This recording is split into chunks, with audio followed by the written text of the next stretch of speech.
ورحمة الله. الحمد لله الحمد لله نحمده ونستعينه ونستغفره ونعوذ بالله من شرور أنفسنا ومن سيئات أعمالنا. من يهده الله فلا مضل له ومن يضلله فلا هادي له، ونشهد أن لا إله إلا الله وحده لا شريك له، وأشهد أن محمدا عبده ورسوله أرسله بالحق بشيرا ونذيرا وداعيا إلى الله بإذنه وسراجا منيرا. أما بعد،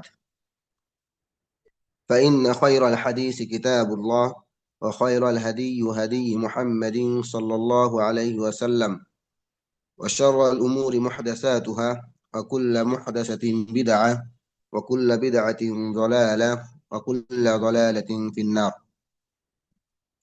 أعوذ بالله من الشيطان الرجيم. بسم الله الرحمن الرحيم. شهر رمضان الذي أنزل فيه القرآن هدى للناس وبينات من الهدى والفرقان. সমস্ত প্রশংসা মহান আলামিনের জন্য, যিনি আমাদেরকে তার দাসত্ব করার জন্য সৃষ্টি করেছেন। এজন্য আমরা সেই মহান আলামিনের দরবারে শুকরিয়া জ্ঞাপন করি, সবাই বলি আলহামদুলিল্লাহ। দুরূদ ও শান্তি বর্ষিত হোক মানবতার মুক্তির দূত, যাকে মহান আলামিন আমাদের জন্য পথ প্রদর্শক হিসাবে দুনিয়াতে প্রেরণ করেছেন। সেই রসুলের প্রতি আমরা দুরূদ পাঠ করি, সবাই বলি সাল্লাল্লাহু আলাইহি ওয়াসাল্লাম। সম্মানিত উপস্থিতি, আজকের যে বিষয় সেটি হলো রমজান মাস, কোরআন নাজিলের মাস। অর্থাৎ সামনে রমজান মাস আসছে। আমরা এই বিষয়ে কিছু কথা, সাথে সাথে কোরআন সম্পর্কে আমরা কিছু কথা বলবো ইনশাআল্লাহ। ওমা তাওফীকি ইল্লা বিল্লাহ। সম্মানিত উপস্থিতি, আসলে এই যে মহান আলামিন আমাদেরকে সৃষ্টি করেছেন, তো এই সৃষ্টিগুলোর মধ্যে থেকে আমাদের যেটা আল্লাহকে খুঁজে নেওয়া উদ্দেশ্য হবে, সেটা হলো এই কোরআনুল কারীম, আর সাথে সাথে হলো আল্লাহর সকল মাখলুকাত। এই দুটি জিনিসকে আমাদের খুঁজতে হবে, এবং আল্লাহকে এই দুটির মাধ্যমে আমরা খুঁজে পেতে পারি।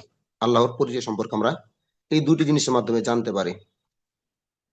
আসলে আমরা যদি আল্লাহকে খুঁজতে গিয়ে আমাদেরকে প্রথম যেটি লক্ষ্য করতে হবে সেটি হলো মাখলুকাত। আসলে আল্লাহ তাআলা ইবনে খলদুনের মতে প্রায় 18 লক্ষ মাখলুকাত, কিন্তু আসলে এটা তো উনার 18,000 মাখলুকাত। হ্যাঁ, 18,000 মাখলুকাত। এটা তো শুধুমাত্র তার, এটা উনার মত, কিন্তু আসলে এই পৃথিবীতে আল্লাহ তাআলা যে মাখলুকাত সৃষ্টি করেছেন সেটা অগণিত, কোনো গণনা করা নাই বা সীমাবদ্ধ নাই যে এতগুলো, অসংখ্য অসংখ্য। তো এই মাখলুকাত গুলো দেখলে আমরা আল্লাহকে খুঁজে পেতে পারি। যেমন আল্লাহ তো কোরআনে বলছেন যে তার নিদর্শনগুলোর মধ্যে থেকে দিন, রাত, চন্দ্র, সূর্য, হ্যাঁ, সাথে সাথে তো তার আরো যেগুলো এই সমুদ্র, হ্যাঁ, তারপরে এই প্রত্যেকটা মাখলুকাত দেখে আমরা অনুধাবন করতে পারি, আল্লাহকে খুঁজে পাই যে আল্লাহ একজন আছেন, আল্লাহ একজন আছেন। সাথে সাথে 2 নম্বর যে বিষয়টি সেটি হলো কোরআন। এই কোরআনটি আসলে মাখলুকাত নয়, আল্লাহ তাআলার সৃষ্টি কোনো বিষয় নয়। এটা আমাদের আকীদা যে কোরআন হলো গায়রে মাখলুক, অর্থাৎ কোরআনকে আল্লাহ তাআলা সৃষ্টি করেননি। কোরআন হলো কালামুল্লাহ, আল্লাহর কথা।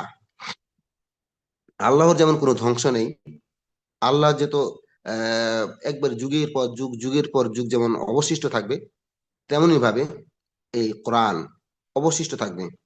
এবং এই কোরআনের কোনো আহ আহ, বিলুপ্তি নাই, কোরআনের কোনো ধ্বংস নাই।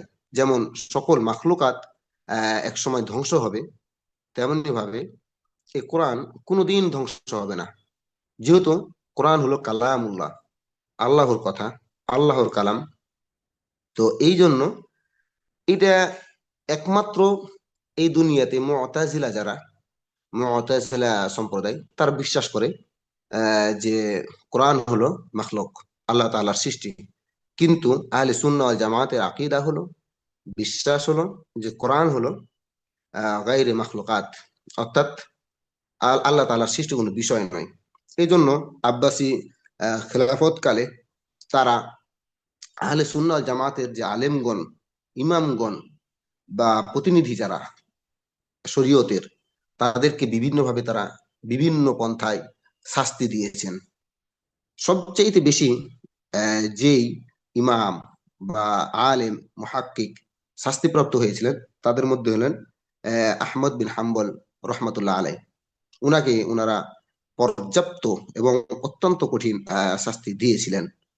তারপরও ইমাম আহমদ বিন হাম্বল রহমতুল্লাহ আলাই তিনি এই কথার পক্ষে যান নাই যে কোরআন মাখলুকাত, এটার পক্ষে যান নাই। উনি বিপক্ষে ছিলেন যে কি কোরআন হলো গায়রে মাখলুকাত, মানে কোনো সৃষ্টি বিষয় না, এটা হলো কালামুল্লাহ, আল্লাহর কথা। আল্লাহ যেমন অবশিষ্ট থাকবেন, কোন আল্লাহর যেমন কোনো ধ্বংস নাই, তেমনি ভাবে এই কোরআনের কোনো ধ্বংস নাই। হ্যাঁ, এই কোরআন অবশিষ্ট থাকবে যুগের পর যুগ, এটা যেহেতু আল্লাহর কথা। তো এইভাবে তারা আহ এই ইমাম আহমদ বিন হাম্বলের যে তিনি যে এটার উপর দৃঢ় ছিলেন, এই দৃঢ় থাকার কারণে এক পর্যায়ে আহলে সুন্নাহ ওয়াল জামাতের বিজয় হয়। এবং এই পর্যায়ে পর্যন্ত ওই বিজয়টা এই পর্যন্ত চলতেছে আলহামদুলিল্লাহ। আল্লাহ তাআলা বলেন কুল্লু মান আলাইহা ফান, এই জমিনে, জমিনের উপর যা কিছু রয়েছে সবই কি ধ্বংসশীল। ওয়াইবাকা ওয়াজহু রাব্বিকা যুল জালালি ওয়াল ইকরাম, তবে তোমার রবের যে চেহারা রয়েছে সেটা অবশিষ্ট থাকবে। তো রবের যদি চেহারা, এটা তো গায়রুল মাখলুকাত, রবের চেহারা, উনি তো নিজেই তো আহ উনি তো হ্যাঁ উনি তো গায়রুল মাখলুকাত। তো উনার যেহেতু চেহারা ধ্বংস হবে না, তেমনি ভাবে উনার কথাও ধ্বংস হবে না, চিরস্থায়ী থাকবে। তো এই জন্য কোরআনের একটা শান আছে, মর্যাদা আছে, যে কোরআনটা আমরা এর আগে বলেছিলাম আলোচনায় যে আল্লাহ তাআলা কোরআনটাকে, হ্যাঁ, আসমান, জমিন, তারপরে পাহাড়ের কাছে প্রেরণ করেছিলেন, পেশ করেছিলেন। কিন্তু তারা সেটাকে বহন করতে অস্বীকার জানায়। এবং এই মানুষকে কোরআনকে কি করার দেন, বহন করার দায়িত্ব দেন, এবং মানুষ এটাকে গ্রহণ করেন। তো এই কোরআনটি আসলে মহানবুল আলামিন এই রমজান মাসে কি করেন, নাজিল করেন। যে রমজান মাসটি আলহামদুলিল্লাহ কিছুদিন পরেই আমরা সেই রমজান মাসে প্রবেশ করব। মহানবুল আলামিন আমাদেরকে যেন সেই রমজান মাস পর্যন্ত জীবিত থাকার এবং রমজান মাস পেয়ে আমল করার জন্য তৌফিক দান করেন, আল্লাহুম্মা আমিন। আল্লাহ তাআলা বলছেন যে এই রমজান মাসটিকে, কোরআন নাজিল হওয়ার কারণে এই রমজান মাসকে সম্মানিত করা হয়েছে। কারণ এই যতটি মাস আছে, 12টি মাস, আরবিতে 12টি মাস, তো এই 12টি মাসের মধ্যে সবচাইতে সম্মানিত মাস হলো এই রমজান মাস। রমজান মাসকে দুইটি কারণে সম্মানিত করা হয়েছে। তার মধ্যে একটা কারণ হলো এই কোরআন নাজিল। আর এই রমজান মাসে এমন একটি রাত রয়েছে যে রাত্রি 1000 মাসের থেকেও বেশি কি উত্তম। প্রায় আমরা হিসাব করতে গেলে 82-83 বছর, প্রায় 82-83 বছর একজন মানুষ আমল করে যে এবার যে নেকি পাবে, কেউ যদি ওই রাত্রি ইবাদত করে সে সম পরিমাণ নেকি পাবে। আসলে রাসূলুল্লাহ সাল্লাল্লাহু আলাইহি সাল্লামকে জিজ্ঞাসা করা হলো যে হে আল্লাহ রাসূল সাল্লাল্লাহু আলাইহি সাল্লাম, পূর্বের উম্মতরা তো বেশি দিন দুনিয়াতে জীবিত ছিলেন বা বেঁচে ছিলেন, তো তাদের আগে আমরা কিভাবে জান্নাতে যাব? তো আমরা তো এই সময় কম বাঁচতেছি। তখন আল্লাহ রাসূল সাল্লাল্লাহু আলাইহি সাল্লাম বলেন যে আল্লাহ তাআলা তোমাদেরকে এমন একটি রাত দান করেছেন যে রাত্রে কেউ ইবাদত করলে প্রায় 82-83 বছর বা 1000, হ্যাঁ, মাসে যে পরিমাণ ইবাদত করলে যে পরিমাণ নেকি পাবে, তার থেকে উত্তম, তার থেকেও উত্তম। তাহলে আমরা যদি মনে করেন আগে তো সর্বোচ্চ ধরেন যে 1000 বছর কেউ বেঁচে ছিলেন, আগের উম্মতরা সর্বোচ্চ 1000। আদম আলাইহিস সালাম প্রায় 1000 বছর বেঁচে ছিলেন। বর্তমান সময়ে যদি আমরা এইরকম আমাদের জীবনে যদি সেই লাইলাতুল কদর গুলো, হ্যাঁ, প্রায় 15-20টা যদি আমরা পেয়ে থাকি, 15-20 বছর, হ্যাঁ, প্রত্যেক রমজান মাসে একবার করে আমরা পেয়ে থাকি, তাহলে মোটামুটি দেখেন যে আমাদের 1000 বছর বেঁচে থেকে যে পরিমাণ ইবাদত করতাম তার থেকে বেশি আমরা নেকি পেয়ে যাব, তার থেকে বেশি আমরা আহ নেকি পেয়ে যাব। তা আল্লাহ তাআলা বলতেছেন যে শাহরু রমাদান আল্লাযী উনজিলা ফীহিল কুরআন হুদাল লিন-নাস ওয়া বাইয়িনাতিন মিনাল হুদা ওয়াল ফুরকান। হুম? যে এই রমজান মাস, যে রমজান মাসে কোরআন নাজিল করা হয়েছে, আর এটা হলো মানুষদের হেদায়েত স্বরূপ, ওয়া বাইয়িনাতিন মিনাল হুদা ওয়াল ফুরকান, এবং তাদের যে হেদায়েত এবং কোরআন, এই কোরআনটি বর্ণনা করবে, সেই তাদেরকে পথ দেখাবে এবং কি করবে, তাদেরকে আহ কোরআনকে নাজিল করা হয়েছে। আচ্ছা, তো এই যে রমজান মাস, যে রমজান মাসে কি কোরআন নাজিল করা হয়েছে, এবং এটা সত্য এবং মিথ্যার কি পার্থক্যকারী, এবং তাদের হেদায়েত দানকারী। তো এই রমজান মাসে যে কোরআন নাজিল করা হয়েছে, আসলে এটা অত্যন্ত, রমজান মাস পেয়ে আমরা অনেকেই আছি যারা কোরআন তেলাওয়াত করি না, কোরআন তেলাওয়াত করি না, কোরআনের যে মর্ম রয়েছে সেটা বুঝি না। হ্যাঁ, আমরা দেখছি গ্রাম এলাকায় বিশেষ করে রমজান মাস কেন্দ্রিক মহিলারা কোরআন খতম দেয়, হ্যাঁ, কোরআন তেলাওয়াত করে। তো এরকম আমাদের মা বোনেরা আছেন কিনা, যে আমরা সামনে রমজান মাস পাচ্ছি, হ্যাঁ, আমরা এমনি সময় যে পরিমাণ কোরআন তেলাওয়াত করি সেটা আমরা এই রমজান মাসে তার থেকে বেশি করব কিনা, বা বেশি গুরুত্বের সাথে নিব কিনা, এটা আসলে একটা লক্ষণীয় বিষয়। সাথে সাথে আল্লাহ তাআলা বলছেন যে ইন্না আনসালনাহু ফি লাইলাতুল কদর, হ্যাঁ, যে আমি একটি লাইলাতুল কদর কি করেছি, নাজিল করেছি। ওমা আদরাকা মা লাইলাতুল কদর, লাইলাতুল কদর কি? তো লাইলাতুল কদর হলো যে খায়রুম মিন আলফি শাহর, হ্যাঁ, যে হাজার মাসের থেকেও উত্তম। লাইলাতুল কদর হাজার মাসের থেকেও উত্তম। তো একজন মানুষ হাজার মাস ইবাদত করলে যে পরিমাণ নেকি পেত, ওই লাইলাতুল কদর রাত যদি ইবাদত করে, তাহলেও সে ওই 1000 মাসের ইবাদত করা থেকে বেশি নেকি পাবে। তাহলে সামনে তো রমজান মাস আসছে। এটা নিয়ে লাইলাতুল কদর নিয়ে অনেক দিন নিয়ে মত পার্থক্য রয়েছে। যেমন কেউ শুধু পালন করে 27 রমজান। আসলে রাসূলুল্লাহ সাল্লাল্লাহু আলাইহি ওয়াসাল্লাম থেকে প্রমাণিত যে রমজানের বেজর রাত্রিগুলোতে লাইলাতুল কদর তালাশ করতে বলা হয়েছে। অর্থাৎ 21 রমজান, 23 রমজান, সাথে 25, সাথে 27 বা 29, এই 5টি রাত্রে আল্লাহ রাসূল সাল্লাল্লাহু আলাইহি ওয়াসাল্লাম লাইলাতুল কদর তালাশ করতে বলেছেন। তো বর্তমান সমাজে আহলে হাদিস বা সহিহ আকীদার যে মসজিদ গুলো, সেগুলোতে কোনগুলোতে আমরা দেখি যে বেজর রাতগুলো তাহাজ্জুদ সালাতের মাধ্যমে, কোরআন তেলাওয়াতের মাধ্যমে, বিভিন্ন ইবাদতের মাধ্যমে আহ জাগা হয়, আমল করা হয়। সাথে সাথে কিছু কিছু মসজিদ আছে যেগুলো শেষ দশক, শেষ দশক আর কি, 20 রমজান থেকে নিয়ে 21 রমজান থেকে নিয়ে 30 রমজান পর্যন্ত ইবাদত করা হয়। তো দুইটাই উত্তম। তবে কেউ যদি শেষ দশক প্রতিদিন ইবাদত করে, এটা সবচেয়ে বেশি ভালো হবে, আমার কাছে মনে হয়। তো এই জন্য আমাদের মা বোনদের কাছে আবেদন থাকবে, অনুরোধ থাকবে যে সামনে রমজান মাস পেলে কোরআন তেলাওয়াত করা, হুম, সাথে সাথে লাইলাতুল কদর পেলে লাইলাতুল কদরের ইবাদত করা। আসলে এই যে আমরা কোরআন তেলাওয়াত করব, কোরআন তেলাওয়াতটা এমন একটি ব্যবসা যেটার কোনো কি নাই, ক্ষতি নাই, কোনো লোকসান নাই। হ্যাঁ, আল্লাহ তাআলা বলছেন ইন্নাল্লাযীনা ইয়াতলুনা কিতাবাল্লাহ ওয়া আকামুস সালাহ ওয়া আনফাকু মিম্মা রাযাকনাহুম সিররান ওয়া আলানিয়াতান ইয়ারজুনা তিজারাতান লান তাবুর।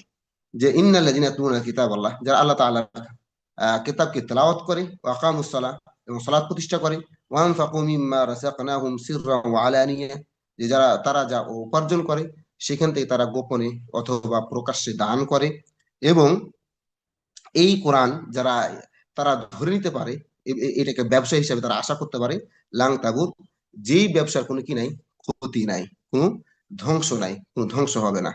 তাহলে আমরা যদি কোরআন তেলাওয়াত করি, এটা আমরা একটা ব্যবসা মনে করতে পারি, যে আমি কোরআন তেলাওয়াত করতেছি, আমার এই ব্যবসাতে কোনো ক্ষতি নাই, কোনো ধ্বংস হবে না। কারণ আপনি কোরআন যত তেলাওয়াত করবেন তত আপনার নেকি হবে, হ্যাঁ, তত আপনার নেকি হবে। তো এই জন্য আমাদের কি করতে হবে, এই কোরআনকে তেলাওয়াত করতে হবে। এরপরে আল্লাহ তাআলা আরো বলতেছেন ইন্নামাল মুমিনুনা আল্লাযীনা ইযা যুকিরাল্লাহু ওয়াজিলাত কুলুবুহুম। হ্যাঁ, যখন এমন মুমিন যারা, যখন তারা আল্লাহর কি করে, ইবাদত করে, জিকির করে, ওয়াজিলাত কুলুবুহুম, তখন তাদের অন্তরগুলো কেঁপে ওঠে। ওয়াইদা তুলিয়াত আলাইহিম আয়াতুহু যাদাতহুম ঈমানা ওয়া আলা রাব্বিহিম ইয়াতাওয়াক্কালুন। আর যখন তাদের সামনে তার নিদর্শন অর্থাৎ তার আয়াতগুলো তেলাওয়াত করা হয়, তখন তাদের ইমান বৃদ্ধি পায়। আসলে অনেক মাযহাবে বলা হয়, হানাফি মাযহাবে বলা হয় যে ইমানের হয়তো বৃদ্ধি হয় না, ইমানের কোনো কম বেশি হয় না। আল্লাহ তাআলা এখানে বলতেছেন আয়াতুহু যাদাতহুম ঈমানা, যে যখন তাদের কাছে কোরআন তেলাওয়াত করা হয় তখন তাদের ঈমানটা বৃদ্ধি পায়। তাহলে ওই যে আমরা আজকে যেমন আমরা কোরআনের বিষয়ে কথা বলতেছি, কেউ যদি কোরআন তেলাওয়াত করে, তার সামনে যদি কোরআন পেশ করা হয়, হ্যাঁ, তো এগুলোর মাধ্যমে মানুষদের অন্তরগুলো কেঁপে উঠে, তারা হেদায়েতের পথে আসে। আমরা যদি সেই মক্কার জীবনের ঘটনাটি স্মরণ করি, হ্যাঁ, যে রাসূলুল্লাহ সাল্লাল্লাহু আলাইহি সাল্লাম কোরআন সুন্দর করে তেলাওয়াত করতেন, এবং রাসূল সাল্লাল্লাহু আলাইহি সাল্লামের কোরআন শুনে অনেক মুশরিক, অনেক কুরাইশ, অনেক কাফের তারা ইসলাম ধর্ম গ্রহণ করেছিলেন। রাসূলুল্লাহ সাল্লাল্লাহু আলাইহি সাল্লামের কোরআন তেলাওয়াত শুনে আহ, অনেক মুশরিক যে ইসলাম ধর্ম গ্রহণ করেছিলেন, এটা দেখে কুরাইশ নেতারা, মুশরিকের নেতারা তারা ভাবলো যে তাদেরকে কিভাবে এই কোরআন শোনা থেকে বিরত রাখা যায়। এজন্য তারা বিভিন্ন পর্যায়ে অন্য অন্য দেশ থেকে, হ্যাঁ, যারা কবি রয়েছিল, কবি বা সাহিত্যিক, হ্যাঁ, এদেরকে নিয়ে এসে তারা তাদেরকে কবিতা শোনাতো, বিভিন্ন গল্প কাহিনী কেচ্ছা এগুলো শোনাতো, যাতে করে তারা কোরআন শোনা থেকে বিরত থাকতো, ইসলাম ধর্ম না গ্রহণ করতো। তো আমি এটা প্রমাণ করতেছি যে আসলেই কোরআন তেলাওয়াত করলে মানুষের ইমান বাড়ে, ইমান ফিরে পায়, ইমান জীবিত হয়। হ্যাঁ, তো আসলে এই জন্য আমাদের কোরআন তেলাওয়াত করা অত্যন্ত জরুরি। এক পর্যায়ে ওই ঘটনার ওই পর্যায়ে, হ্যাঁ, আবু এটা আবু জাহেল ওখানে গিয়ে একদিন দাঁড়িয়েছিলেন। যেটা দাঁড়ানোর সময় দেখতেছেন যে অনেক যুবক মুশরিকেরা রাসূলুল্লাহ সাল্লাল্লাহু আলাইহি ওয়াসাল্লামের কোরআন তেলাওয়াত শুনতেছেন। তখন আবু জেহেল তাদেরকে ধমক দিয়ে পাঠিয়ে দেন, এবং নিজেই, ওই আবু জেহেল নিজেই দাঁড়িয়ে রসুল সাল্লাল্লাহু আলাইহি সাল্লামের কোরআন তেলাওয়াত শুনেছিলেন বা শুনছিলেন। তো এখান থেকে আমরা বুঝতে পারি যে অবশ্যই কেউ যদি কোরআন তেলাওয়াত করে, তার ইমান বৃদ্ধি পায়, তার ইমান জীবিত হয়। তো মহাবুল আলমিন আমাদেরকে যেন বেশি বেশি কোরআন তেলাওয়াত করার তৌফিক দান করেন, আল্লাহুম্মা আমিন। সাথে সাথে বলবো আসলে এই যে কোরআন, এই কোরআন রাসূলুল্লাহ সাল্লাল্লাহু আলাইহি সাল্লামের একটা মুজিজা ছিল। হ্যাঁ, মুজিজা ছিল। হ্যাঁ, আবু হুরায়রা রাদিয়াল্লাহু তাআলা আনহু তিনি বলতেছেন যে রাসূল সাল্লাল্লাহু আলাইহি সাল্লাম বলেছেন যে প্রত্যেকটা নবীকে আল্লাহ তাআলা বিভিন্ন ভাবে বিভিন্ন রকম মুআজিজা দিয়েছিলেন। আমরা যেমন দেখি যে মুসা আলাইহিস সালাতু ওয়াস সালামকে একটা লাঠি দিয়েছিলেন। হ্যাঁ, তো এরকম বিভিন্ন সময় বিভিন্ন নবীকে মুআজিজা দিয়ে দেওয়া হয়েছিল, রসুলকে মুআজিজা দেওয়া হয়েছিল, যাতে করে তার জাতি তাদেরকে নবী হিসাবে গ্রহণ করেন, নবী হিসাবে বিশ্বাস করেন। তেমনি ভাবে আমাদের রসুল সাল্লাল্লাহু আলাইহি সাল্লামকে যে মুআজিজা দেওয়া হয়েছিল সেটা হলো পবিত্র কোরআনুল কারীম। হুম। আর এই পবিত্র কোরআন কারীমটি আহ আল্লাহ তাআলা তার নবীর কাছে কি করেন, ওয়াহী করেন, নাজিল করেন। এবং রাসূল সাল্লাল্লাহু আলাইহি সাল্লাম বলেছিলেন যে এই কোরআনের মাধ্যমে আমি কিয়ামতের দিন অন্যান্য উম্মতের থেকে আমার উম্মতকে আমি বেশি উপস্থাপন করব।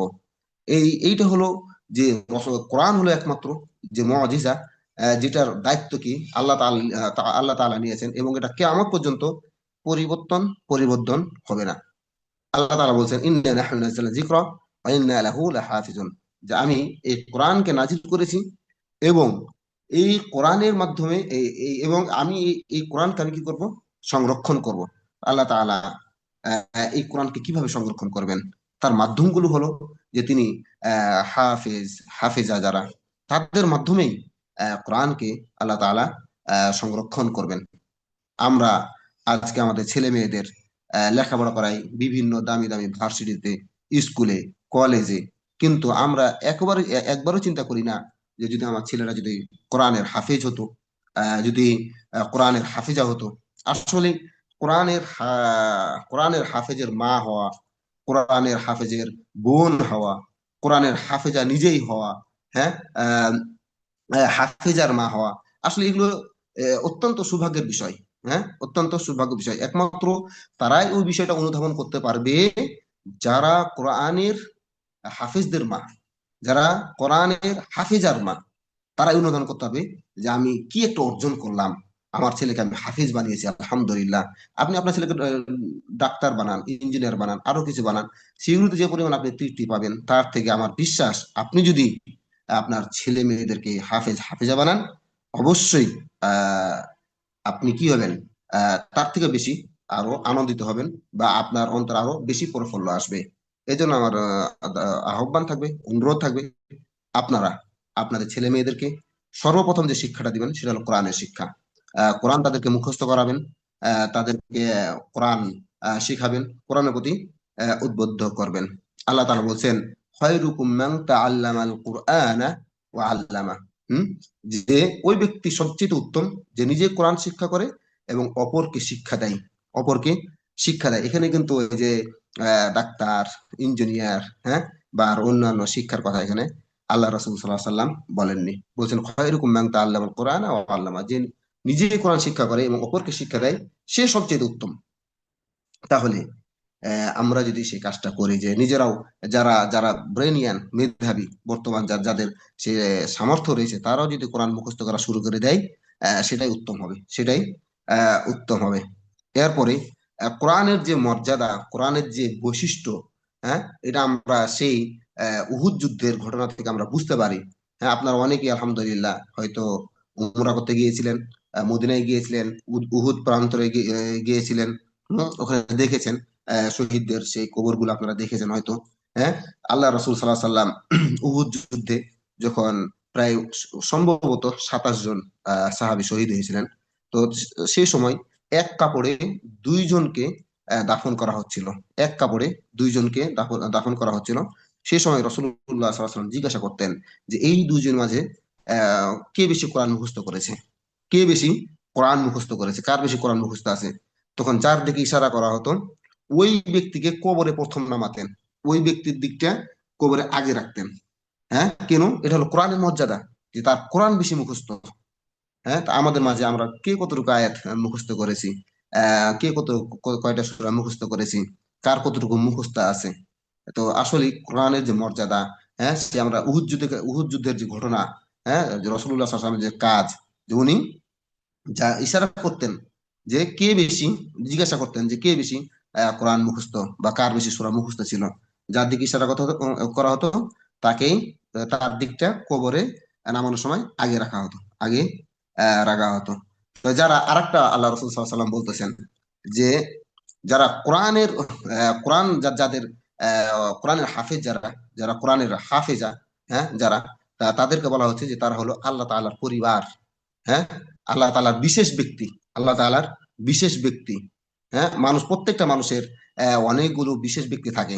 হ্যাঁ, কিছু পার্সোনাল বন্ধু থাকে, পার্সোনাল কোনো সই থাকে, আপনাদের মাঝে মা বোনদের সই থাকবে, সই বলে বা বান্ধবী বলে। হ্যাঁ, তো এরকম থাকে, পার্সোনাল থাকে। তো রাসূলুল্লাহ সাল্লাল্লাহু আলাইহি ওয়াসাল্লাম বলছেন যে ইন্না লিল্লাহি আহলিনা মিনান নাসি, হ্যাঁ, যে আল্লাহ তাআলার কিছু বিশেষ ব্যক্তি রয়েছে, আল্লাহ তাআলার কিছু বিশেষ ব্যক্তি রয়েছে। ফাকিলা মান আহলুল্লাহ, তখন আল্লাহ রাসূল সাল্লাল্লাহু আলাইহি ওয়াসাল্লামকে জিজ্ঞাসা করা হলো যে তাহলে আল্লাহ তাআলা সেই বিশেষ ব্যক্তি কারা। তখন বলা হলো যে আহলুল কোরআনি হুম আহলুল্লাহ, যে যারা কোরআনের হাফেজ, যারা কোরআনের হাফেজা, যারা কোরআন মুখস্থকারী, সংরক্ষণকারী, তারা হলো আল্লাহর বিশেষ ব্যক্তি, তারা আল্লাহর মেহমান। এই জন্য আমরা, সামনে রমজান মাস আসছে, এমন আমার বিশ্বাস যে আজকে যারা আলোচনা শুনতেছেন, হ্যাঁ, তাদের অনেকেই যে আপনারা অনেক মেধাবী। হ্যাঁ, তা আপনারা ইচ্ছা করলে কোরআন এই রমজান মাসে 10 পারা মুখস্থ করে ফেলুন, সামনে রমজান মাসে 10 পারা মুখস্থ করে ফেলবেন, তারপরে রমজানে আপনি 10 পারা মুখস্থ করে ফেলবেন। হ্যাঁ, 10 পারা না পারেন 5 পারা মুখস্থ করেন, 5 পারা মুখস্থ করেন।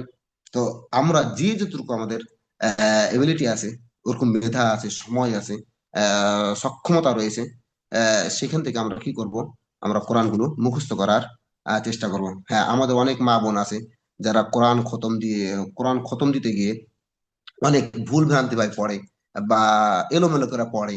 হ্যাঁ, বা খুব দ্রুত পড়ার চেষ্টা করে। আসলে এরকম না। আপনি কোরআন তেলাওয়াত করবেন, কোরআনে একটা মর্যাদা আছে, কোরআনে একটা শান আছে। এই জন্য কোরআন তেলাওয়াত করার সময় আপনাকে অবশ্যই তার তিল সহকারে বিশুদ্ধ ভাবে পড়ার চেষ্টা করতে হবে। আপনি যদি এখন যদি না পারেন, তাহলে অবশ্যই আপনাকে শিখার মাধ্যমগুলো গ্রহণ করতে হবে। কিভাবে আপনি সেই কোরআনটাকে বিশুদ্ধভাবে শিক্ষা অর্জন করতে পারবেন, শিখতে পারবেন, সেই মাধ্যমগুলো আপনাকে খুঁজে নিতে হবে। বর্তমান সময়ে তো অনলাইনের মাধ্যমে কোরআন শিক্ষা করা যায়, কোরআন বোঝা যায়। হ্যাঁ, তো আপনি ইচ্ছা করলে সেরকম কোন পথ অবলম্বন করে আপনি কোরআনগুলো সুন্দর করে কোরআনটা সুন্দর করে শিখতে পারেন। আল্লাহ তাআলা বলছেন ওয়ারাত্তিল কোরআনা তারতিলা, তোমরা কোরআন পড়ো ধীরে ধীরে, তার তিল সহকারে, সুন্দর করে। হম এরপরে রাসূলুল্লাহ সাল্লাল্লাহু আলাইহি সাল্লাম আরো বলতেছেন যে হাসিনুল কোরআন, তোমরা কোরআনকে তেলাওয়াত করার সময় সুন্দর করে তেলাওয়াত করো বিআসওয়াতিকুম, তোমাদের আওয়াজ। তো কোরআন তেলাওয়াত করবে, তো কোরআন তেলাওয়াত করার সময় তোমাদের আওয়াজটা কি করো, সুন্দর করো। ফাইন্না সাওতাল হাসান ইয়াজিদুল কোরআনা হুসনান, যে সুন্দর করে আওয়াজ করে কোরআন তেলাওয়াত করবে, তাহলে কোরআন তেলাওয়াতটা আরো বেশি কি হবে, সুন্দর হবে। এই জন্য কোরআন তারতিল সহকারী, মাখরাজ, মদ, হ্যাঁ, তারপর উচ্চারণ, সিফাত যেগুলো রয়েছে, এগুলো সব কিছু মিলে আপনাকে কি করতে হবে, কোরআনটা সুন্দর করে তেলাওয়াত করতে হবে। কোরআন তেলাওয়াত করতে হবে। আসলে আমরা এই যে সারা বছর কেটে যায় এক রমজান থেকে আর এক রমজান, বা রমজান মাস, সারা জীবনই কেটে যায় যে আমরা মুসলিম হওয়া সত্ত্বেও কোরআন তেলাওয়াত করি না। অথচ যারা কোরআন তেলাওয়াত করবে তারাই তো সবচেয়ে উত্তম। রাসূল সাল্লাল্লাহু আলাইহি সাল্লাম তাদেরকে তুলনা, যারা কোরআন তেলাওয়াত করে এবং মুসলিম, তাদের তুলনা ওই ফলের সাথে দিয়েছে যেই ফলের ঘ্রাণও সুন্দর এবং সুস্বাদু। ঘ্রাণও সুন্দর এবং খাবারে কি সুস্বাদু, তাদের তুলনা দিয়েছেন রাসূলুল্লাহ সাল্লাল্লাহু আলাইহি সাল্লাম। হুম যে ওই ব্যক্তি, যে ব্যক্তি মুসলিম এবং কোরআন তেলাওয়াত করে, তাকে একটি কমলার সাথে, হ্যাঁ, তা দেওয়া হয়েছে, তুলনা দেওয়া হয়েছে। বলছে যে কমলার যেমন ঘ্রাণ সুন্দর, তেমনি সেটা কি সুস্বাদু। কিন্তু আবার পরবর্তীতে আবার রাসূল সাল্লাল্লাহু আলাইহি সাল্লাম বলেছেন যে ওই ব্যক্তি, যে ব্যক্তি মুসলিম কিন্তু কোরআন তেলাওয়াত করে না, তার তুলনা হলো খেজুরের মতো। হ্যাঁ, যেমন খেজুরের ঘ্রাণ নাই কিন্তু খাবারটা সুস্বাদু। খেজুর সুস্বাদু, মুসলিম সুস্বাদু, কিন্তু কোরআন তেলাওয়াত করে না, এই জন্য ও মুসলিমের কি নাই, কোন ঘ্রাণ নাই।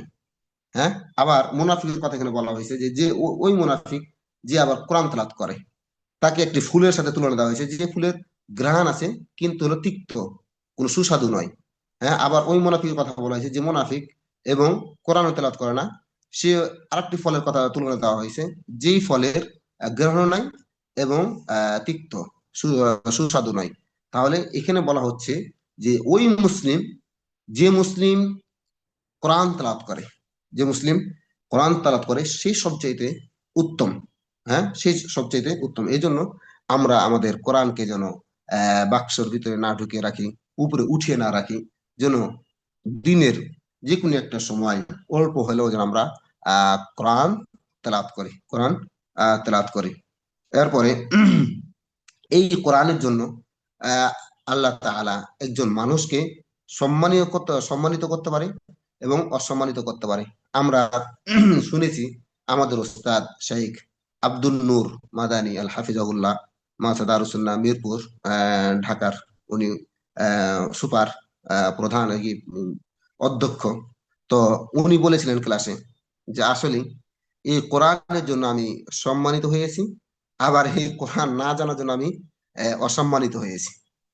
কারণ উনি বলতেছেন ওনার জীবনের ঘটনা যে আমি যখন যাত্রাবাড়িতে পড়তাম, তখন সৌদি আরবের বিভিন্ন শাইখ মাশাইখ যাত্রাবাড়ি মাদ্রাসায় আসতেন, তো এসেছিলেন, আমি তাদের খেদমত করতাম।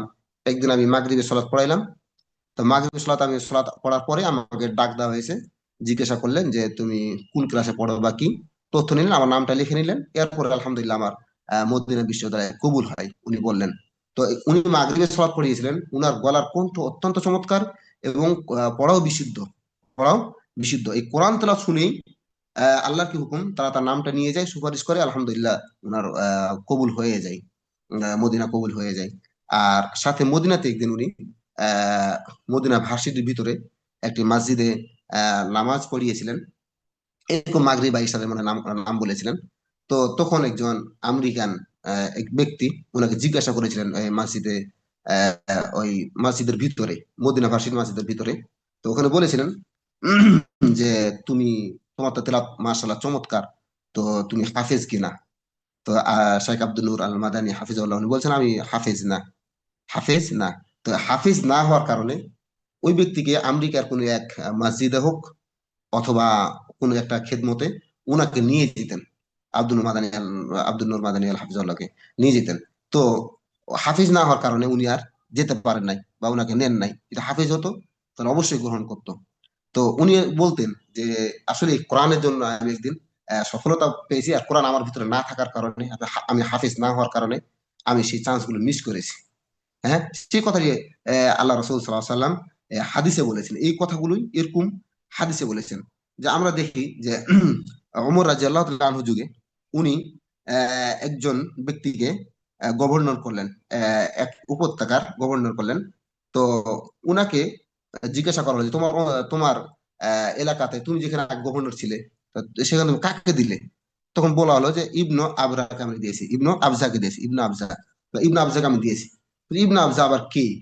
তখন ওই ব্যক্তিটি বললেন যে সেগুলো আমাদের কৃতদাসগুলোর মধ্যে থেকে একজন কৃতদাস। তখন ওমর রাদিয়াল্লাহু আনহু ওই ব্যক্তিকে বললেন যে তুমি একজন কৃতদাসকে ওই এলাকার গভর্নর বানিয়ে দিয়েছো? তখন ওই ব্যক্তি বললেন, ওই ব্যক্তি না হলো নাফি, হ্যাঁ, নাফি বিন হারিস, নাফি বিন আব্দুল হারিস। ওই নাফি বিন আব্দুল হারিস বললেন যে ওমর রাদিয়াল্লাহু আনহুকে যে হে আমিরুল মুমিনিন, ওই ব্যক্তি হয়তো কৃতদাস, কিন্তু ওই ব্যক্তি হলো পুরা কোরআনের সংরক্ষক, মানে সে কোরআনের হাফেজ, এবং ওহু আলেম, সে হলো আলেম, এবং উনি বলছিলেন ওই ব্যক্তি হলো মিরাস, হ্যাঁ, মিরাসের ফারাইজের জ্ঞান রাখে, ফারাইজের জ্ঞান রাখেন। এজন্য ফারাইজ বলতে হলো আমরা যে সম্পত্তি যে বন্টন করি, এই সম্পত্তি যে বন্টন করার যে এলেম বা জ্ঞান, ওটাকে ফারাইজ বলা হয়। তো উনি একজন ছিলেন শিক্ষিত, একজন এক নাম্বার কোরআন হাফিজ ছিলেন, সাথে সাথে আলেম ছিলেন, এবং ফারাইজ বিষয়ে উনি জ্ঞানী ছিলেন। এই কারণে ওই রাফে রাফি রাফি রাফি বিন আব্দুল হারিস, হ্যাঁ, উনি উনাকে গভর্নর হিসেবে নিযুক্ত করেছিলেন। তখন ওমর রাদিয়াল্লাহু আনহু বললেন যে ইন্নাল্লাহ ইয়ারফাউ বিহাযাল কিতাব আকওয়ামান ওয়া ইয়াদউ বিহি আখারিন, যে এই কিতাব দ্বারা, এই কিতাব যারা সংগ্রহ, যারা আম, বুকে ধরেছে, হ্যাঁ, যারা হাফেজ হয়েছে, এই কিতাবের দ্বারা আল্লাহ তাআলা অনেক ব্যক্তি কি করেন, অনেক জাতি কি করেন, সম্মানিত করেন। আবার ওয়াদাউ বিল আখারিন, এবং অনেক জাতিকে আল্লাহ তাআলা কি করে দেন, ক্ষতিগ্রস্ত করে দেন। তো যারা কোরআনের হাফেজ, আল্লাহ তাআলা এই কোরআন আম, সংরক্ষণ করার জন্য যারা কোরআনের ধারক বাহক, যারা কোরআন নিয়ে গবেষণা করে, কোরআনের হেফাজত করে, কোরআন মুখস্থ করে, কোরআন তেলাওয়াত করে, আল্লাহ তাআলা তাদের সম্মান বৃদ্ধি করে দেন এবং তাদেরকে উঁচু পর্যায়ে নিয়ে যান। কিন্তু যারা কোরআনকে ছেড়ে দেন, কোরআন তেলাওয়াত করেন না, কোরআন নিয়ে গবেষণা করে না, কোরআন হাফেজ হন না, বা ছেলে মেয়েদেরকে কোরআনের প্রতি আগ্রহী করেন না, হ্যাঁ, তাদের তাদের জন্য ক্ষতি, এবং তাদেরকে নিম্ন পর্যায়ে নিয়ে যান। তাহলে আমরা এখান থেকে বুঝতে পারি যে আল্লাহ তাআলা এই কোরআনের কারণে মানুষদেরকে সম্মান দান করেন, আবার এই কোরআনের কারণে মানুষদেরকে অসম্মান করেন। এই জন্য আমাদের আশা থাকবে, আকাঙ্ক্ষা থাকবে যে সম্মানিত মা ও বোনেরা, আপনারা কি করবেন, কোরআন তেলাওয়াত করবেন, কোরআনের হেফাজত করবেন। হ্যাঁ, রাসূলুল্লাহ সাল্লাল্লাহু আলাইহি সাল্লাম বলতেছেন, মান করা হারফান মিন কিতাবিল্লাহি ফালাহু বিহি হাসানা, যে যে ব্যক্তি কোরআনের কোন একটি হরফ পড়ে, সেটা সেটা একটা উত্তম কাজ, বা সেটার জন্য একটি নেকি রয়েছে। ওয়াল হাসানাতু বিআশরি আমসালিহা, এবং প্রত্যেকটা কল্যাণকর কাজকে আল্লাহ তাআলা 10 গুণ করে দেন। এটা কোরআনের আয়াত দ্বারা প্রমাণিত। মান জাইল হাসানাতি ফালাহু আশরু আমসালিহা, এটা কোরআন আল্লাহ তাআলা বলে দিয়েছেন। তো যে ব্যক্তি কোরআন তেলাওয়াত করে, প্রত্যেকটা হরফে একটি করে কি রয়েছে, নেকি রয়েছে। হ্যাঁ, এবং এই নেকিকে আল্লাহ তাআলা 10 গুণ করে দেন। তো বলছেন লা আকুলু আলিফ লাম মিম হারফুন, আমি এভাবে বলবো না যে আলিফ লাম মিম এখানে তিনটা হরফ আছে, তিনটা মিলে একটা হরফ, এরকম আমি বলতেছি না।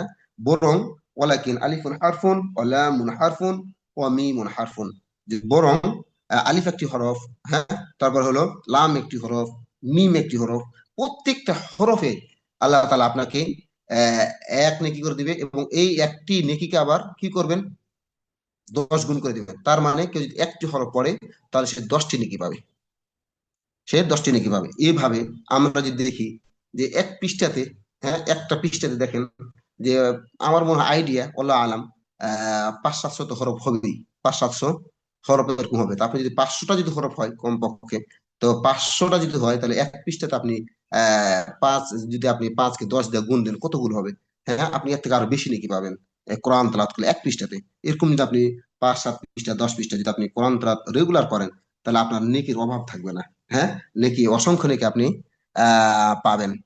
এরপরে একটা হাদিস আমি বলবো, যে আল্লাহ রসুল সাল্লাল্লাহু আলাইহি ওয়াসাল্লাম বলেছেন, যদিও হাদিসটা আমি আরো পূর্বের আলোচনায় বলেছিলাম, যে আল্লাহ রসুল সাল্লাল্লাহু আলাইহি ওয়াসাল্লাম তার বাড়ি থেকে বের হলেন এবং আহলে সুফাদের কাছে আসলেন এবং বললেন যে তোমরা কি বুতহান নামক অথবা আকিক নামক জায়গায় যাবে, যেখানে তোমরা দুইটি তরতাজা উটনি নিয়ে আসবে, ছিনিয়েও নিয়ে আসবে না এবং ক্রয় করেও নিয়ে আসবে না। তখন সাহাবারা যেতে উদ্বুদ্ধ হলেন, বললেন আমরা যাব। তখন রাসূল সাল্লাল্লাহু আলাইহি সাল্লাম বললেন যে তোমরা যদি ফজরের পরে, প্রতিদিন ফজরের পরে মানুষদেরকে দুইটি আয়াত করে শিক্ষা দাও, তাহলে ওই দুইটি তরতাজা উটনির চেয়েও তোমাদের থেকে উত্তম হবে। অর্থাৎ তোমরা দুইটি তরতাজা উটনি সদকা করলে যে সময় পরিমাণ নেকি পাবে, তার থেকেও দুইটি আয়াত যদি অন্য কোনো ব্যক্তিকে শিক্ষা দাও, তার থেকে বেশি নেকি পাবে। কেউ যদি চারটি দেয়, তিনটি দেয়, তাহলে তিনটি, চারটি দিলে চারটি, এভাবে বলা হয়েছে।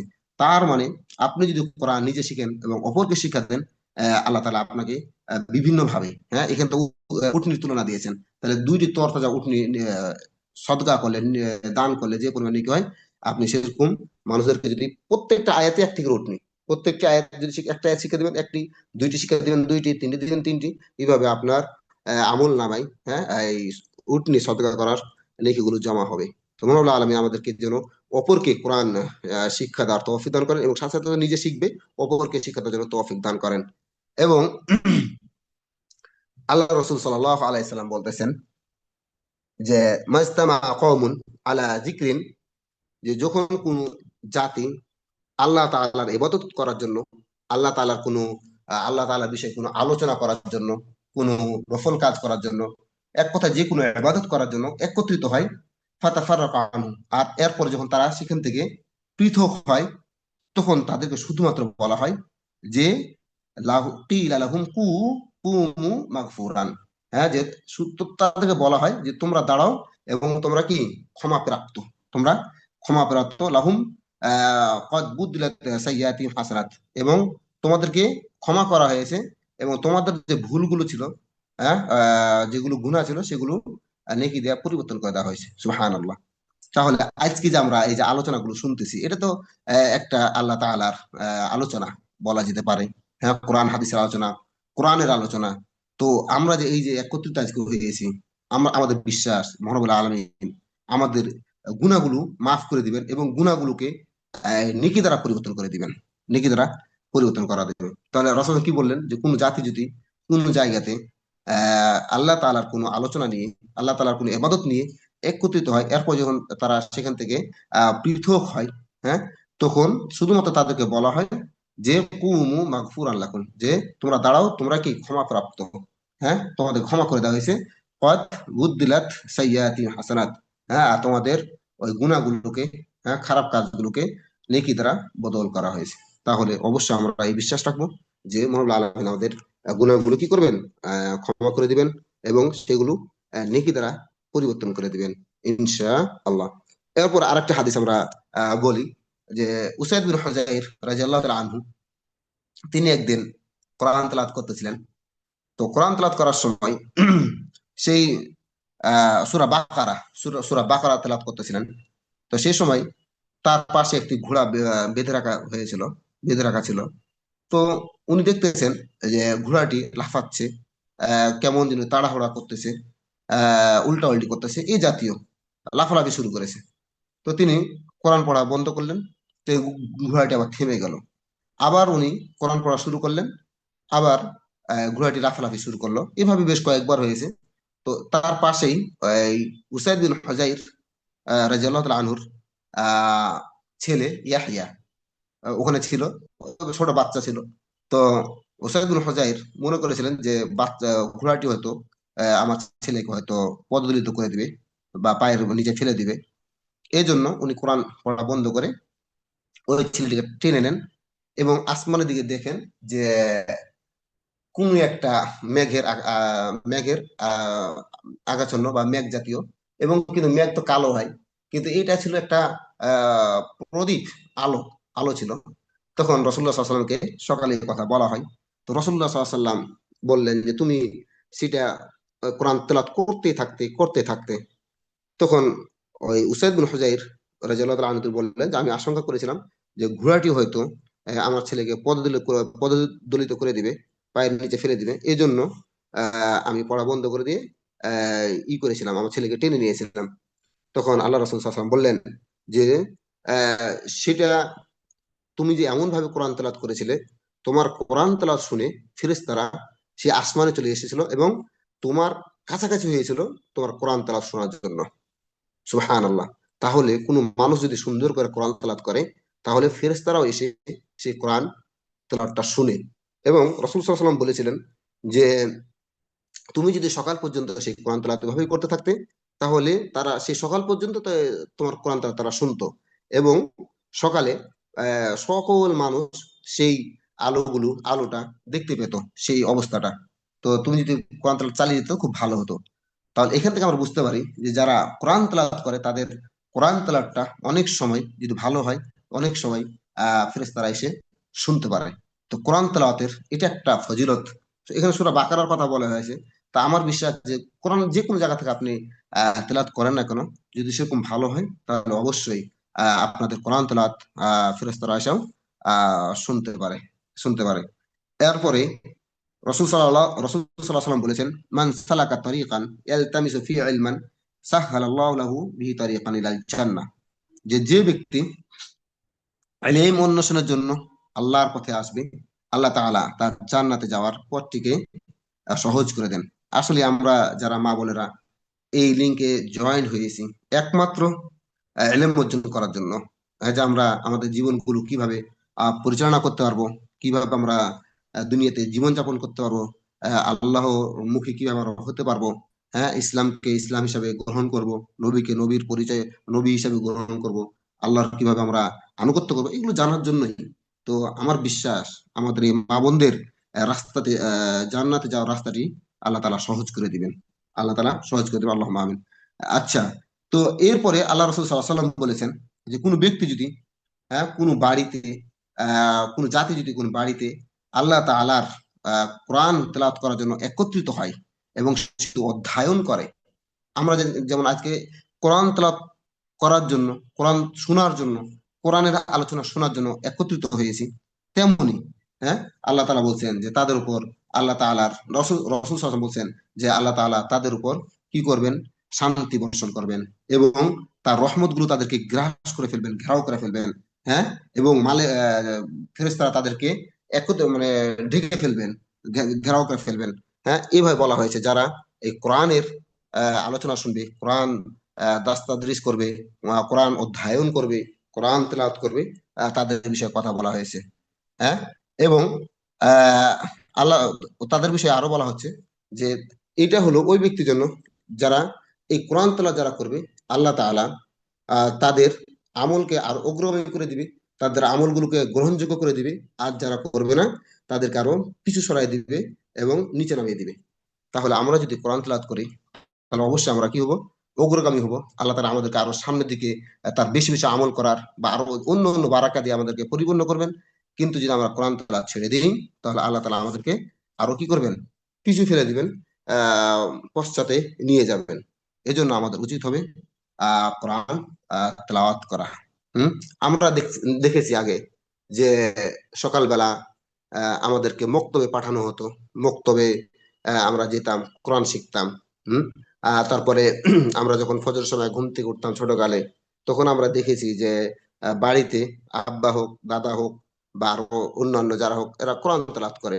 একসময় এটা করা হতো, কিন্তু বর্তমান সমাজে গান বাজনা এসে, হ্যাঁ, আপনি দেখবেন যারা গান বাজনা করে, গান বাজনা শুনি, গান গান বাজনার প্রতি আকৃষ্ট, তারা জীবনে কোরআন তেলাওয়াত করবে না, তারা জীবনেও কোরআনমুখী হবে না।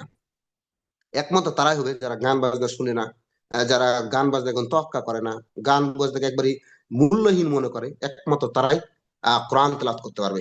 তা আমরা সেই সময় দেখতাম যে সকালে আগে মক্তবে যেত, মা বোনেরা সবাই না, ছোট ছোট বাচ্চারা যেত, ছোট ছোট বাচ্চারা যেত। কিন্তু বর্তমান সমাজে এমন বর্তমান অবস্থা যে রাত্রে একটা দুইটা তিনটা পর্যন্ত মানুষ গেমস খেলে, গান শুনে, নাটক দেখে, বিভিন্ন মোবাইল, টেলিভিশন, ল্যাপটপ সহ বিভিন্ন পর্যায়ে মানুষ, যুবক যুবতী সহ সবাই গান বাজনা শুনে। কিন্তু তাদের শেষ পর্যন্ত তারা সেই ফজরের সময় উঠে ফজর সালাত আদায় করে না, আর কোরআন তেলাওয়াত করে না, কোরআন তারা শুনতেও পায় না, সেই মক্তবগুলোতে তারা এখন বর্তমানে যাচ্ছে না। হুম। তো এটা হলো এই কোরআন তেলাওয়াতটা কারা করতে পারবে? যারা একমাত্র গান বাজনা থেকে বিরত থাকবে, গান বাজনা কোনো কিছু মনেই করবে না, হ্যাঁ, গান বাজনা শুনবে না, তাকে একবারে মূল্যহীন মনে করবে, গান বাজনা বেশি সময় দিবে না, তাদের পক্ষে সম্ভব কোরআন তেলাওয়াত করা। কিন্তু যারা ওগুলোকে গুরুত্ব দিবে, হ্যাঁ, ওগুলোর পিছনে লেগে থাকবে, সারাক্ষণ এগুলো শুনবে, গান বাজনা, হ্যাঁ, তারা জীবনেও কোরআন তেলাওয়াত করতে পারবে না, কোরআন তেলাওয়াত করতে পারবে না।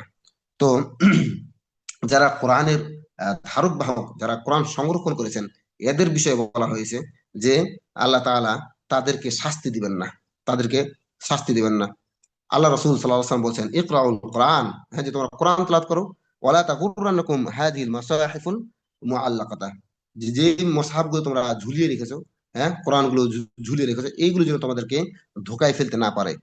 এটাই আমি বলছিলাম যে আমাদের অনেক মা বোন আছে বাড়িতে কোরআন কোরআন রেখেছে, হ্যাঁ, এবং কোরআনের যে একটি যে কাপড়ে কি থাকে ওটার নামটা আমি ভুলে গেছি, আহ, ওটার ভিতরে ঢুকায় রাখে, হ্যাঁ, ওটার ভিতরে ঢুকায় রাখে কাপড়ের, তো ওটা ঢুকে ও এই উপরে টেবিলের উপরে বা আলমারির উপরে এগুলো রেখে দেয়, আর জীবনও বের করে নাই, দেখায় যে আমার বাড়িতে কোরআন আছে, আমি মুসলিম, কিন্তু তিলাওয়াত করে না।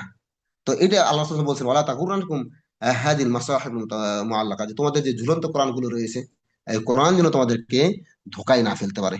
অতএব তোমরা কি করো? কোরআন তেলাওয়াত করো।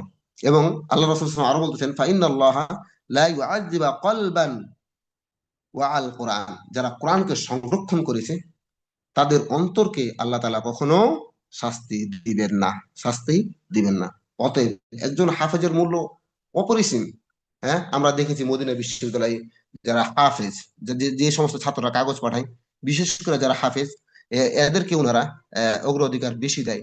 আমরা মসজিদ নবী সহ, আপনারা হয়তো দেখেছেন, মসজিদ নবী সহ সৌদি আরবের ছোট ছোট বাচ্চারা 7-8 বছর বয়স, হাফেজ, কোরআনের হাফেজ, তারা তাদের মূল শিক্ষাটা হলো কোরআন, ছোট কাল থেকে দেয় কোরআন শিক্ষা। হ্যাঁ, এই জন্য মাসিদ নবী সহ আমরা ছোট ছোট বাচ্চাগুলো দোয়াতে দেখেছি যে তারা কি করে, কোরআন পড়তেছে, কোরআন শিখতেছে। অনেক এরকম আছে, তার সৌদি আরবের লোকদের মূল উদ্দেশ্য হলো সর্বপ্রথম তারা কি করবে, কোরআন মুখস্থ করবে, এরপরে অন্যান্য বিষয়গুলো তারা করবে। এবং যারা কোরআনের যারা হাফেজ, এদেরকে তুলনা দেওয়া হয়েছে কাদের সাথে?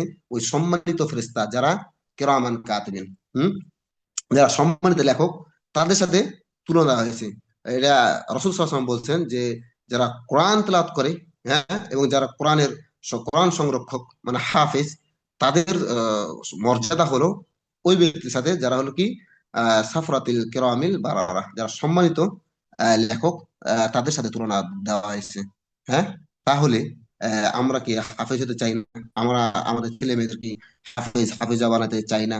বা আমরা নিজেরা কি হাফেজা হতে চাই না? অবশ্যই জরুরি, হ্যাঁ, যে কোরআন মুখস্থ করা এবং সাথে সাথে কোরআনের হাফেজা হওয়া, হ্যাঁ, হাফেজ হওয়া। আশা রাখবো আপনাদের ছেলে মেয়েদেরকে কোরআনের প্রতি উদ্বুদ্ধ করবেন, সাথে সাথে তাদেরকে কোরআনের হাফেজা বানার, কোরআনের হাফেজ বানার চেষ্টা করবেন, ইনশা আল্লাহ। এরপরে আল্লাহ রাসূল সাল্লাল্লাহু আলাইহি ওয়াসাল্লাম বলছেন, কিয়ামতের দিন একজন ব্যক্তির জন্য দুইটি জিনিস শাফায়াত করবে। হ্যাঁ, দুইটি জিনিস শাফায়াত করবে। তার মধ্যে একটা হলো কোরআন, আর একটি হলো সিয়াম। একটি হলো কোরআন, আর একটি হলো সিয়াম। কারণ সিয়াম বলবে, আমি তাকে সারাদিন না খেয়ে রাখছিলাম, সে আমার কারণে বিভিন্ন কাজ থেকে বিরত ছিল, হ্যাঁ, তুমি আবার কি করো, সাফায়াত গ্রহণ করো, সুপারিশ গ্রহণ করো। আল্লাহ তাআলা তাদের সিয়ামের সাফায়াত সুপারিশ গ্রহণ করবেন। এরপরে কোরআন বলবে যে রাত্রে জেগে বা অনেক কষ্ট করে সে আমাকে তেলাওয়াত করেছিল, আমাকে মুখস্থ করেছিল, আপনি আমার সুপারিশ গ্রহণ করুন। আল্লাহ তাআলা ওই কোরআনের কি করবেন, সুপারিশ গ্রহণ করবেন। তাহলে আমাদের উচিত হবে যে কোরআন আল্লাহ তাআলার কাছে কিয়ামতের দিন সুপারিশ প্রাপ্তর জন্য হলেও কোরআন তেলাওয়াত করা, কোরআন তেলাওয়াত করা। এরপরে আল্লাহ রসুল সাল্লাল্লাহু আলাইহি সাল্লাম বলতেছেন যে তিন ব্যক্তিকে তোমরা কি করবে, সম্মান করবে না। এটা যদি হাদিসটা জয়ীফ, হ্যাঁ, তারপর আমি বলতেছি জয়ীফ কিনা সহি আমার জানা নেই, তবে আমি হাদিসটা বলতেছি যে আল্লাহ রাসূল সাল্লাল্লাহু আলাইহি ওয়াসাল্লাম বলছেন, ইন্না মিন ইজলালিল্লাহি ইকরামান, হ্যাঁ, যে ওই ব্যক্তিদেরকে আল্লাহর সাথে, হ্যাঁ, ও আল্লাহর সাথে কি করা হয়েছে, সম্মানের প্রদর্শন করা হয়েছে। ঠিক আছে, আল্লাহকে সম্মান প্রদর্শন করা হয়েছে, এটা একটা কেমন জানি অর্থটা। তো বলতেছেন একটা হলো বৃদ্ধ মুসলিম, আর একটি হলো যে ওই ব্যক্তি যে কোরআন কি করে, বহন করে, সাথে আহ সে কোনো কোরআনে বাড়াবাড়ি করে না এবং কোনো কমতিও করে না। আর আরেকটি হলো ওই ন্যায় ন্যায়পরায়ণ নেতার সম্মান করা। তাহলে এখানে হাদিসটা সহি না জয়ীফ আমার জানা নেই, তবে এখানে একটু বলা হচ্ছে যে যারা কোরআনের ধারক বাহক, কোরআন বহনকারী, তাদের সম্মানটা যেন আল্লাহ নিজেই দেন, আল্লাহ তালা নিজেই দেন। তো এগুলো থেকে আমরা বুঝতে পারবো, হ্যাঁ, যে আমরা যেন সার্বক্ষণিক কোরআন তেলাওয়াত করি এবং কোরআনের প্রতি হেফাজত হই। কোরআনকে যেন আমরা হেফাজত করি।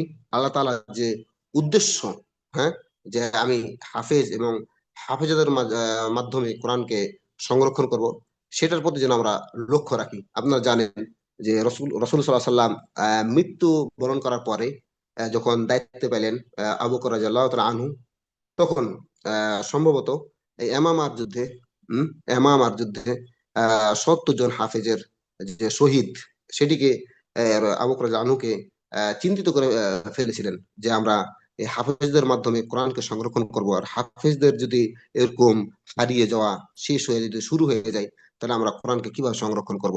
এই জন্য উনি উদ্যোগ নিয়েছিলেন, সিদ্ধান্ত গ্রহণ করেছিলেন যে কোরআনকে সংকলন করার, হ্যাঁ, কোরআনকে জমা করার।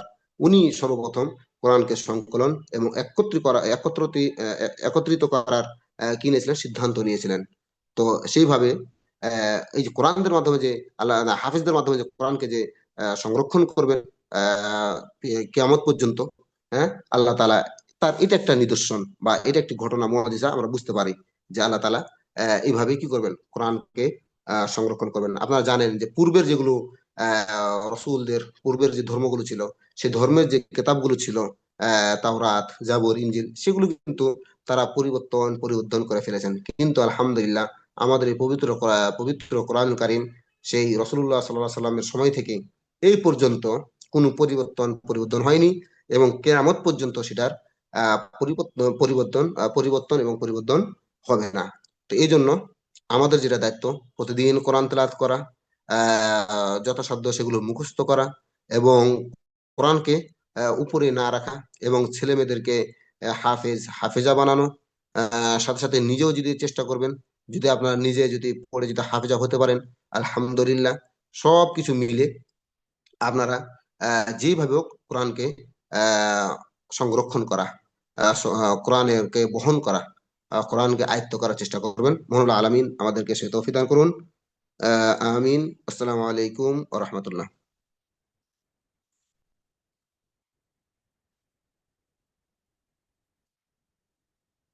ওয়ালাইকুম আসসালাম ওয়া রাহমাতুল্লাহি ওয়া বারাকাতুহু।